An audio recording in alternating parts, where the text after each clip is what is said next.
tous et à toutes, j'espère que vous allez bien. On se retrouve aujourd'hui dans une nouvelle vidéo. Tout d'abord, je vous souhaite une excellente année 2024, ponctuée de joie et de bonheur, mais aussi pleine de santé, car sans la santé, malheureusement, nous ne sommes rien.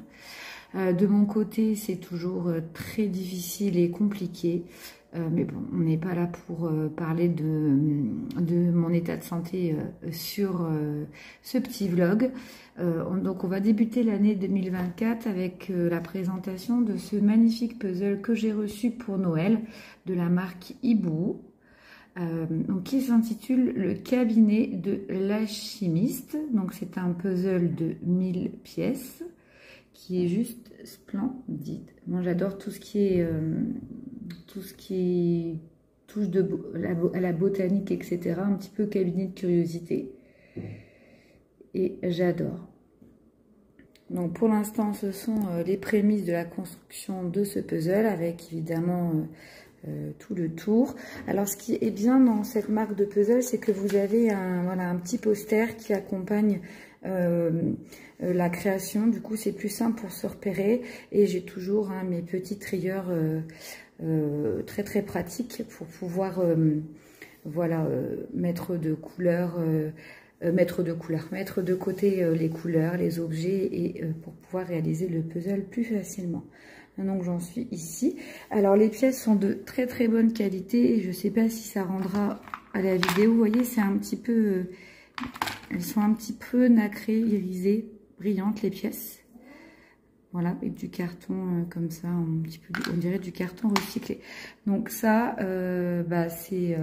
c'est pas mon premier puzzle de l'année. J'en ai fait deux autres au complet, donc la semaine qui précédait le 1er janvier, et puis un autre de la même gamme. Donc je vous mettrai les photos ensuite.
En ce qui concerne la lecture, j'ai beaucoup de difficultés de concentration dues à mon souci de santé et je suis très fatiguée. Donc la lecture, c'est vraiment chapitre par chapitre.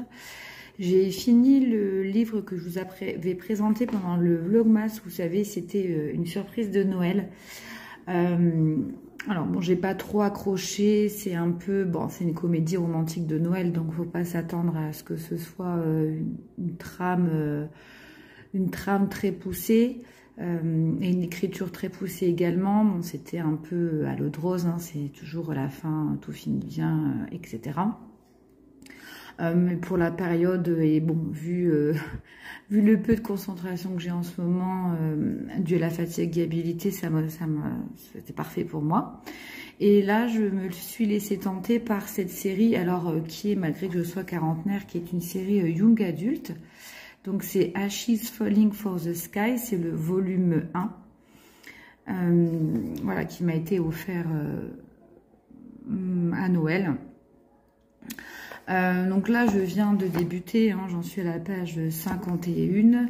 Alors ça va être un petit peu, on va dire du type, vous savez, type les romans Et ensuite, il y avait une adaptation cinématographique, c'était, oui, voilà, After, que j'avais regardé aussi parce qu'il y avait un engouement, un engouement important. J'ai voulu faire le mouton de Panurge et du coup, j'ai voulu regarder. Bon, c'est vraiment de la jeunesse, mais bon, c'est de l'adolescence. Donc, Young Adult, comme je vous ai dit, mais c'est pour me laisser tenter. C'est des petits livres de poche, il n'y a pas énormément de pages et c'est sur 2 tomes. Donc, du coup, je suis en train de lire ça.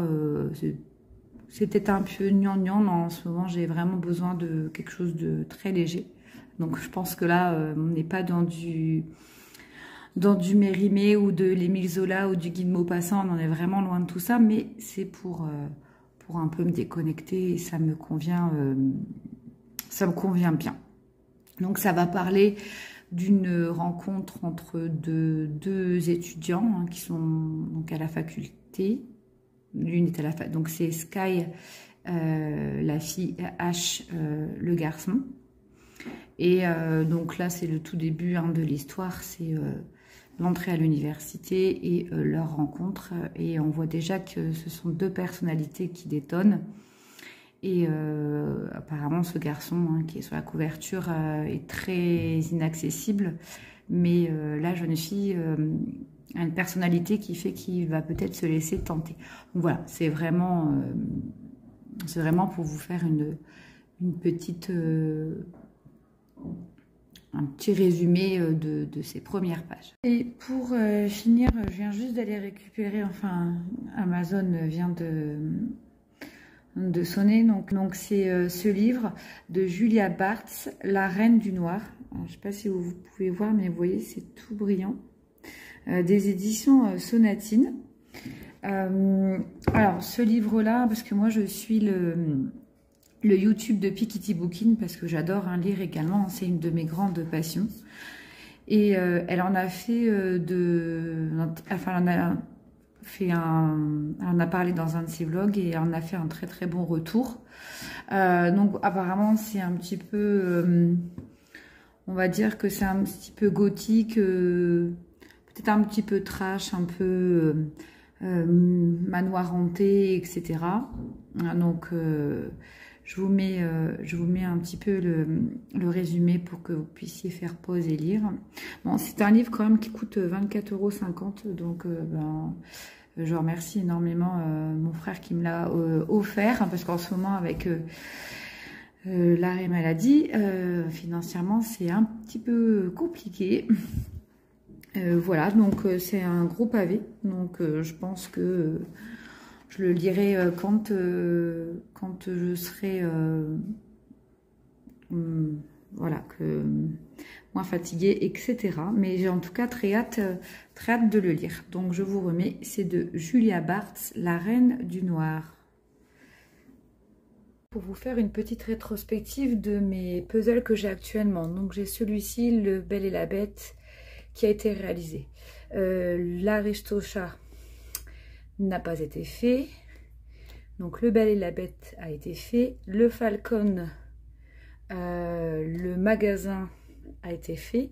Celui-ci, le cottage de Noël a été fait. La maison n'a pas été réalisée. La Belle et la Bête non plus. La Petite Sirène non plus. Donc j'ai réalisé celui-ci. Je vous ai mis les photos de la même, de la même collection que le cabinet de l'alchimiste. Et ici, c'est donc la maison de l'alchimiste.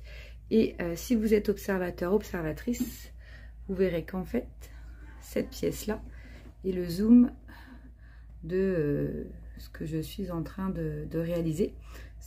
Sauf qu'il n'y a pas le gros chat. Mais en tout cas, c'est cette partie. Voilà. Donc, c'est vraiment des superbes puzzles. Ensuite, j'ai celui-ci que mon mari m'a acheté chez Aldi à 4,99 €, que j'ai débuté, mais impossible de le faire pour l'instant. Et j'ai les 2 Bluebird, donc celui-ci, Library Adventures in Reading, donc qui est encore sous blister, que j'ai eu sur Vinted pour moins de 10 €. Et j'ai celui-ci, donc le magasin de Noël, donc Bluebird Puzzle, que j'ai également réalisé au mois de novembre, je crois, 1000 pièces. Donc voilà pour la rétrospective de mes puzzles.